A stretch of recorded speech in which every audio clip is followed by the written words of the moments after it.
I'm a addiction counselor, I'm a clinical social worker, and I'm a counselor supervisor for counseling training. And I got into recovery as a result of a bunch of DWIs. I stayed in jail long enough that my thinking cleared. And when I finally did go into treatment, I was fortunate the judge allowed me to go to treatment.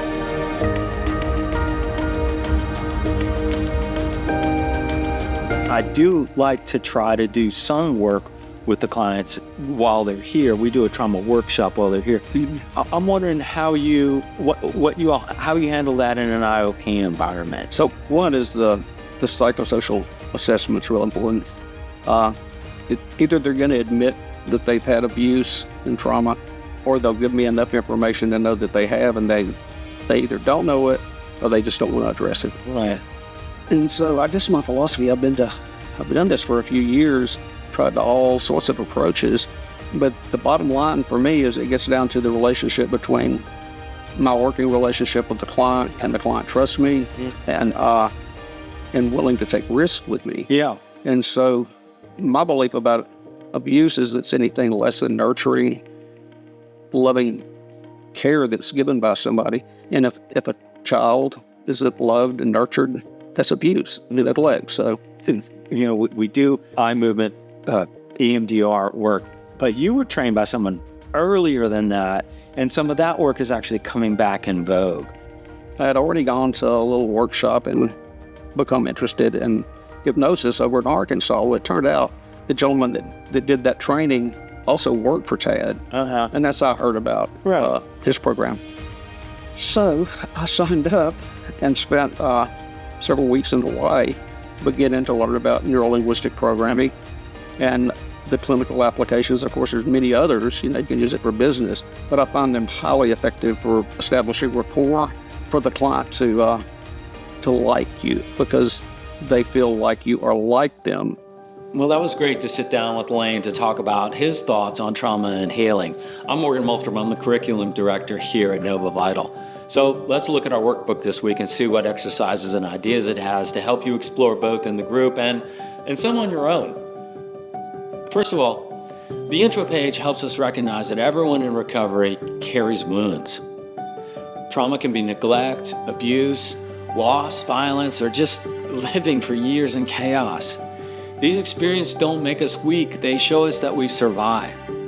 Healing begins when we stop hiding our pain and start facing it with honesty and compassion. So the next page looks at the three major wounds: abandonment, neglect, and household chaos. Abandonment can make us afraid to trust anyone or feel like everyone eventually is going to leave us. Neglect leaves behind that quiet ache, that belief that our needs don't matter. In chaos, growing up around addiction or conflict can make peace feel uncomfortable or even unsafe. Each selection points out the lies that these wounds teach us, like I'm not worth sticking around for, or stability doesn't last. And then it shows what healing looks like, learning that calm is safe, that love can stay, and that your needs do matter.